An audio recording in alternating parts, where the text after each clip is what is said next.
Bismillahirrahmanirrahim. Assalamualaikum warahmatullahi wabarakatuh. Alhamdulillahirrabbilalamin. Asyhadu an la ilaha illallah wa asyhadu anna Muhammadan abduhu wa rasuluh. Allahumma shalli ala Muhammad wa ala alihi washabihi ajma'in. Amma ba'd. Puji syukur kehadirat Allah Ta'ala, pada hari ini kita bisa bertemu kembali dalam kuliah. Salawat serta salam kita sampaikan pada teladan kita, baginda Nabi besar Muhammad sallallahu alaihi wasallam, yang dengannya pada hari ini kita menjadi saudara, diikat oleh ukhuwah Islamiyah.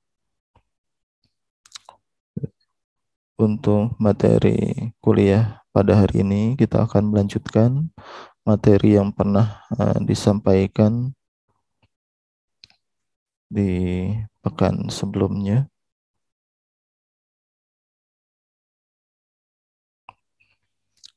Jika di pekan sebelumnya kita sudah membahas tentang basic klasifikasi dan regresi dengan menggunakan neural network, maka hari ini kita akan membahas metode-metode yang lainnya. Basic untuk machine learning, baik untuk klasifikasi maupun untuk regresi.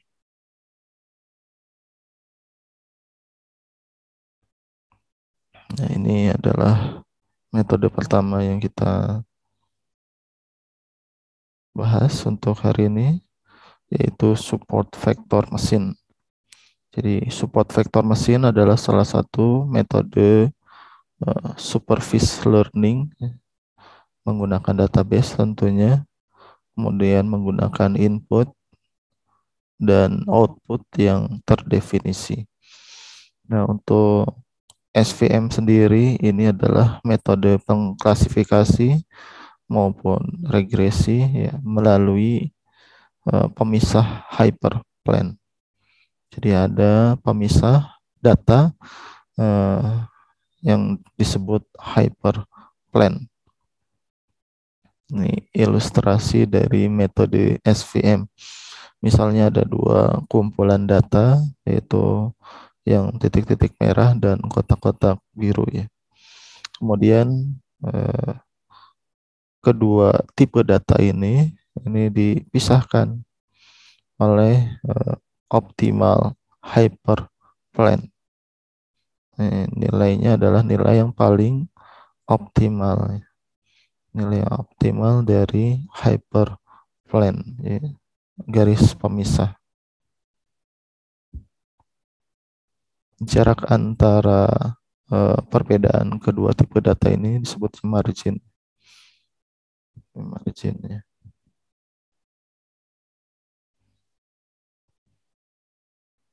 Kemudian yang disebut dengan support vector itu sendiri adalah data terluar atau data yang paling dekat antara satu kumpulan data dengan kumpulan data yang lain.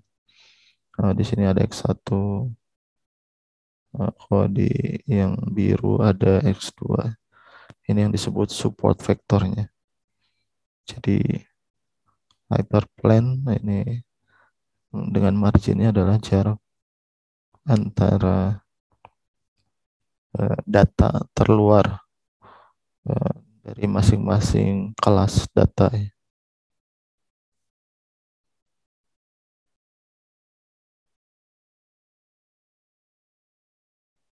Jadi jika ada kumpulan data, kemudian kita ingin mengklasifikasikan menjadi beberapa kelas, pemisahnya ini adalah menggunakan hyperplane dengan jarak marginnya adalah antara titik data yang terdekat satu sama lain. Kemudian untuk penerapan praktisnya sendiri, ini contoh untuk klasifikasi yang kita bahas di pekan lalu juga pada pembahasan neural network. Di sini X-nya adalah gerbang logika N, 00 hasilnya Y, yaitu 0. 0 dan 1 hasilnya 0. 1 dan 0 hasilnya 0. 1 dan 1 hasilnya 1. Itu adalah database-nya. Kemudian di training dan diklasifikasi oleh SVM .svc. Support vektor klasifi. Support vektor mesinnya adalah tipe yang mengklasifikasikan. Kemudian kita buat pengujian. Dan di atas, paling atas ini from scikit-learn import svm, karena kita mengimport library support vektor mesin. Nah, di bagian akhir ini ada prediksi atau uji ya. Diuji. Ini ketika 00 hasilnya apa, 01 hasilnya apa, 1 dan 0 hasilnya apa, 1 dan 1 hasilnya apa. Nah, kemudian ini adalah hasil prediksinya. Ketika 1 dan 1 hasilnya 1, 1 dan 0 hasilnya 0. 0, 1 dan hasilnya 0, 0 dan 0 hasilnya 0. Ini sesuai dengan logika pada gerbang logika N. Nah, begitu juga ketika kita membuat programnya yang sistem panggil data N-nya. Ya, tadi data N-nya berada di dalam logika untuk program yang pertama di X dan Y. Kalau ini X dan Y-nya mengambil dari file data ini, yaitu dalam file logika n.csv. Kemudian dipanggil oleh X dan Y. X-nya di sini karena ada dua fitur, yaitu 0 dan 0, 0 dan 1, 1 dan 0, 1 dan 1, berarti fitur 1, fitur 2. Dan juga ada target, yaitu berupa output dari gerbang logika N itu sendiri. Kemudian di training, sama seperti program yang pertama tadi. Kemudian clf.fit ini untuk fitting data ya, antara nanti data uji dengan data latihnya. Kemudian yang bagian akhir ini adalah pengujian ketika kita memasukkan data tertentu. Hasilnya sama dengan program yang pertama. Kemudian untuk latihan yang kedua adalah di sini hanya ada satu input dan satu target. Inputnya adalah X, targetnya adalah sinus X. Ini dibuat dalam bentuk file. Ini filenya file.txt. Kemudian kita juga bisa membuat prediksi menggunakan SVM. Tapi di sini SVM-nya adalah tipe SVR. Maka di bagian pertama di atas, from scikit-learn.svm import SVR. Nah, karena yang kita gunakan adalah support vector regression. Nah, jadi di sini memprediksi, tujuannya adalah untuk prediksi. Nah, apabila sebelumnya parameter klasifikasinya ini ada buka kurung, tutup kurung, tidak ada parameternya, artinya adalah default. Nah, untuk contoh ini SVR dalam kurung kernel RBF, C-nya 100, gamanya 0,1, epsilonnya 0,1. Ini adalah parameter-parameter di dalam metode support vektor mesin yang bisa divariasikan. Kemudian kita membandingkan, nanti memunculkan print data antara data X dan juga Y yang hasil prediksi SVM. Kita munculkan dalam bentuk data dan juga dalam bentuk plot data. Kemudian ini hasilnya, hasil running programnya X dan juga sinus X. Tapi sinus X-nya adalah hasil dari prediksi SVM. Apabila diplot hasilnya bentuknya seperti ini. Nah, ini adalah metode support vektor mesin. Kemudian metode berikutnya selain ANN atau neural network maupun support vektor mesin, ada metode lainnya yaitu K-nearest neighbor. Jadi berdasarkan kedekatan ciri-ciri data ya. Ini ada sebuah hadis dari Nabi Shallallahu Alaihi Wasallam bersabda, seorang laki-laki itu bergantung dengan agama teman karibnya atau sahabatnya, maka hendaklah salah seorang melihat siapa yang menjadi teman karibnya. Jadi kita terkategorikan biasanya dapat dilihat dari lingkungan pergaulan kita. Apabila lingkungan pergaulan baik, berarti kita menjadi kategori baik. Apabila berada di lingkungan yang buruk, kita juga bisa menjadi orang yang terkategori buruk. Ini adalah hadis yang lain. Ruh-ruh itu seperti tentara yang bersenjata, mereka yang saling mengenal maka akan bersatu, dan yang bertentangan maka akan bercerai-berai. Artinya adalah orang yang memiliki karakter yang sama, dia akan berkumpul dengan sesamanya, dan begitu juga sebaliknya. Maka terapan dari KNN ini dapat diilustrasikan dengan model seperti ini. Yang pertama adalah ada sekumpulan data, yaitu kelas A dan kelas B, merah dan hijau. Kemudian ada data yang belum diklasifikasikan, yang ingin diuji, dia termasuk kelas A atau kelas B. Kemudian data tersebut diukur jaraknya terhadap data yang ciri-cirinya terdekat ya dengan data uji tersebut, maka diperolehlah dia ada titik-titik garis itu. Nah, setelah itu dilakukan pemberian jarak ya dari objek atau data yang diuji tersebut. Misalnya nilai K sama dengan 3, maka pada radius tertentu data yang diuji ini dia akan memiliki teman terbanyaknya, bisa diketahui di situ di ilustrasi. Untuk yang merah hanya 1 pada jarak yang sama ya. Sedangkan yang warna hijau ada 2.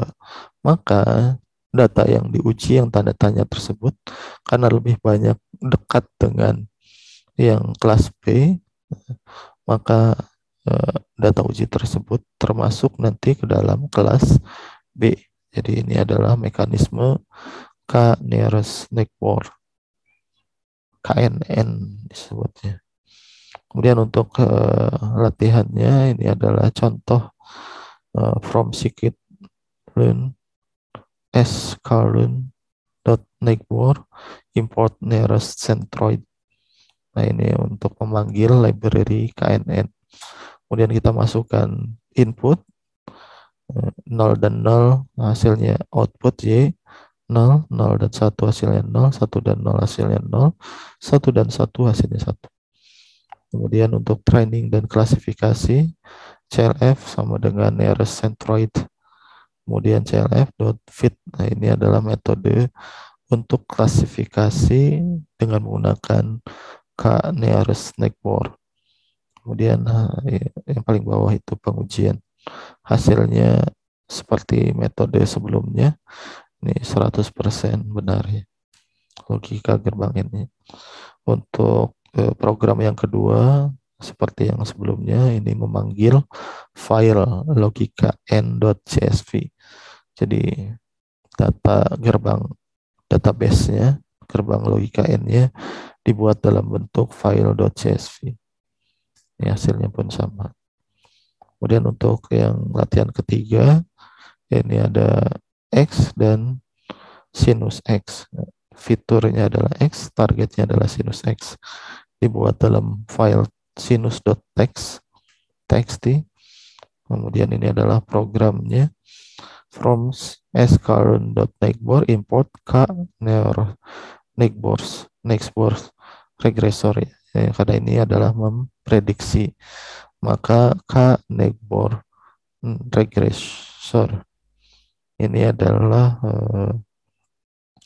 metode KNN untuk regresi. Kalau sebelumnya KNN untuk klasifikasi.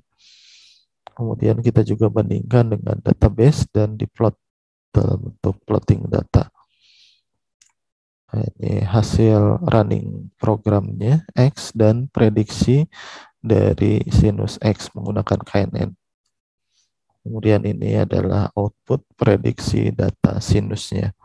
Jika dilihat ini sangat baik sekali ya hasil prediksi antara data dengan data observasinya aslinya dengan data prediksinya menggunakan nearest neighbor. Nah, itu adalah metode KNN. Kemudian ada metode lainnya. Ini adalah metode decision tree atau pohon keputusan. Ini terdiri dari inspirasinya dari sebuah pohon tentu. Dari akar, kemudian eh, ranting atau cabang dan juga daun. Ini contohnya ada 4 input, usia, pendapatan, status pelajar dan non pelajar, kemudian rating kredit. Outputnya adalah berupa keputusan membeli atau tidak membeli komputer. Kemudian ini adalah contoh uh, decision tree-nya, kemungkinan keputusan pembelian komputer. Itu hanya ilustrasi saja. Kemudian kita penerapan praktis pada gerbang logika N dengan from as current import tree ya. Di sini cukup menggunakan import tree, tree dot decision tree classifier. Nah, ini untuk mengklasifikasikan. Hasilnya pun akurat.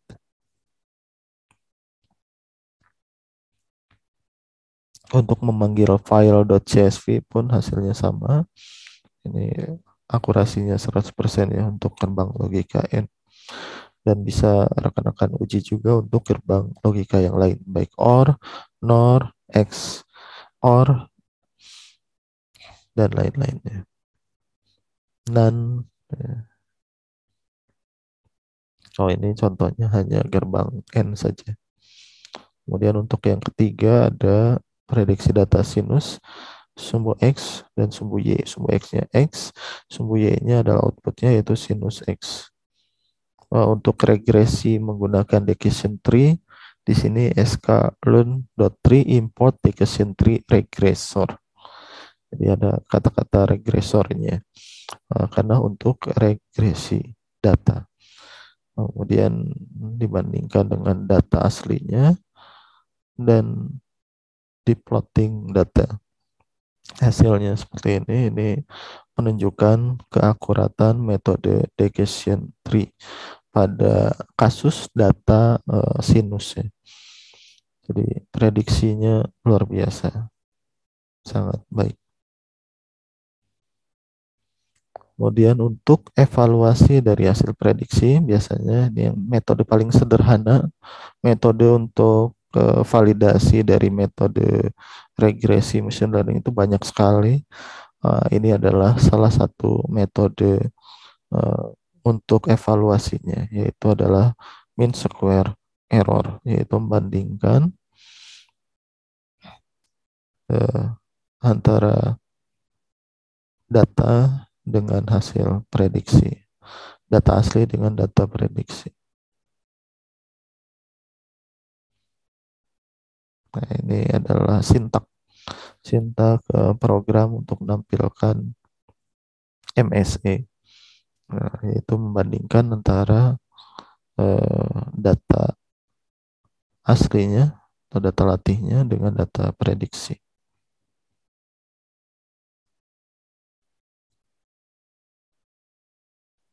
Dan kita tunjukkan yang sebelumnya sudah kita bahas ya ini.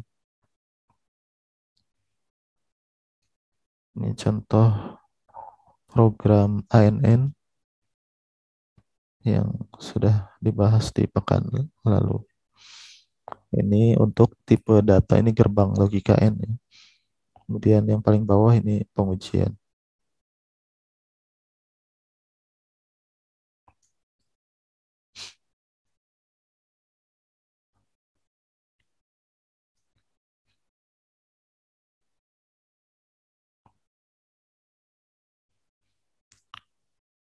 Ini masih merunning ya.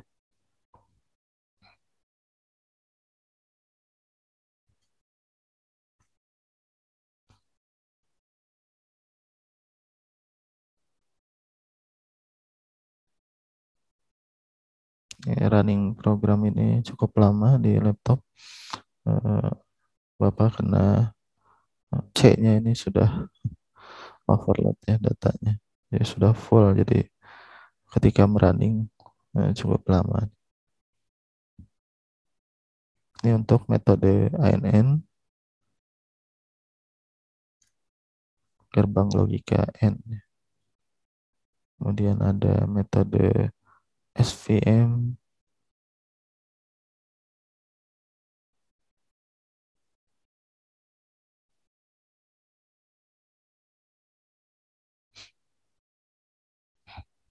nah, ini sudah keluar, ini hasilnya adalah gerbang yang 100% betul ya. Nol dan nol hasilnya nol, nol dan satu hasilnya nol, satu dan nol hasilnya nol, satu dan satu hasilnya satu. Ini data latihnya ada di dalam program. Nah, kita bisa merunning juga untuk yang lain-lainnya. Misalnya adalah KNN, KNR Snackboard.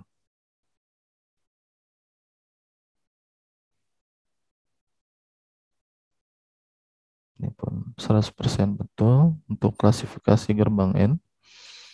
Ini untuk decision tree.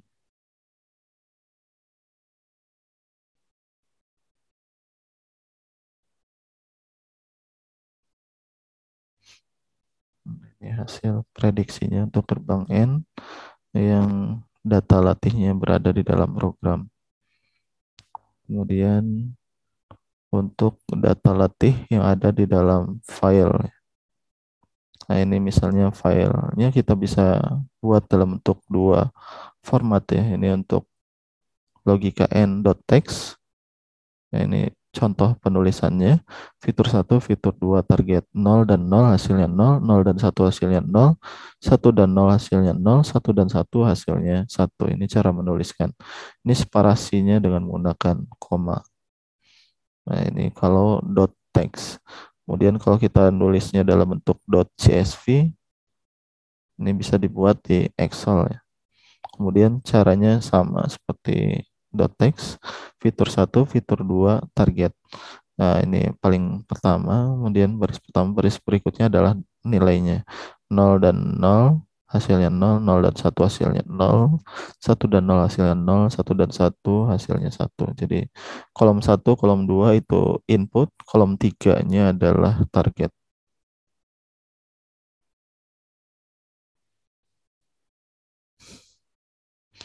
Kemudian kita dapat merunning data, ini misalnya logika n.csv dengan menggunakan neural network.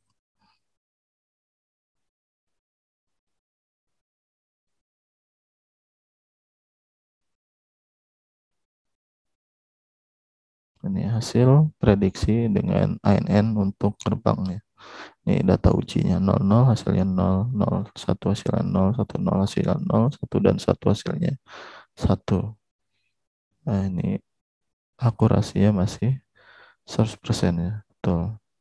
Kita juga bisa menguji metode lainnya, misalnya SVM.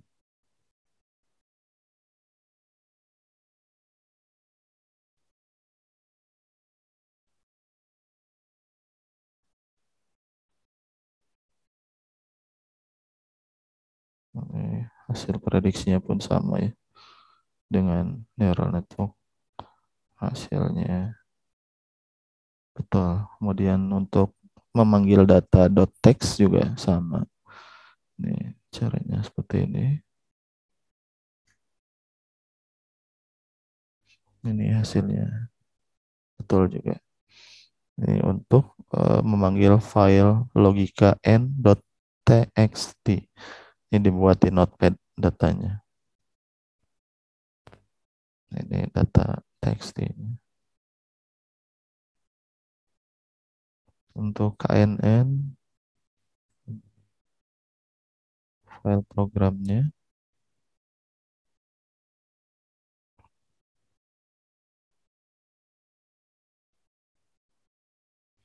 ini hasilnya pun sama untuk klasifikasi dia betul ya. Untuk file dari txt,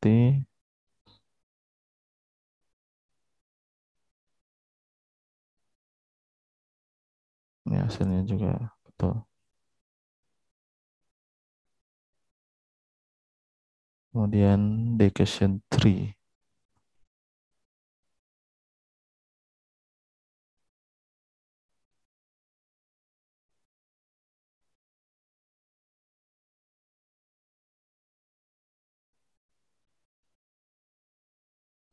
Ini untuk file.csv dan Decision Tree untuk file txt, memanggil file txt logika n.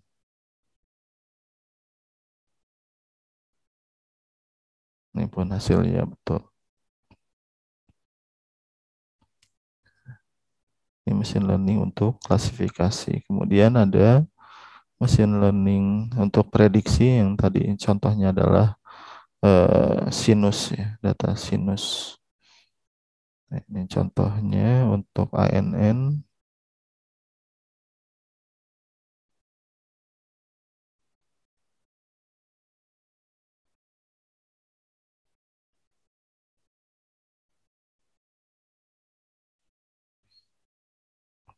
Ini X dan targetnya adalah sinus X. Fiturnya X, targetnya sinus X. Ini masih merunning ya, cukup lama karena komputernya sudah kehabisan kapasitas. Nah, ini hasil prediksi dengan menggunakan neural network dan ini datanya. Data latihnya sendiri ini tersimpan di sinus.txt, ini fitur dan target karena hanya ada satu input dan satu targetnya. Satu targetnya memang selalu satu. Kalau input ini bisa banyak. Ini hanya satu input yaitu X dan targetnya ini adalah sinus X. Untuk yang lain SVM kita coba running juga.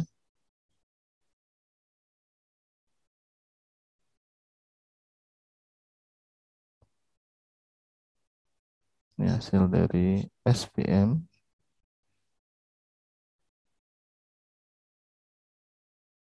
Ada KNN, Neural Network.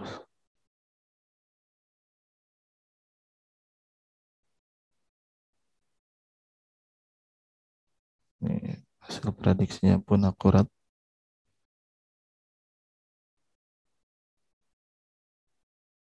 Ada Decision Tree.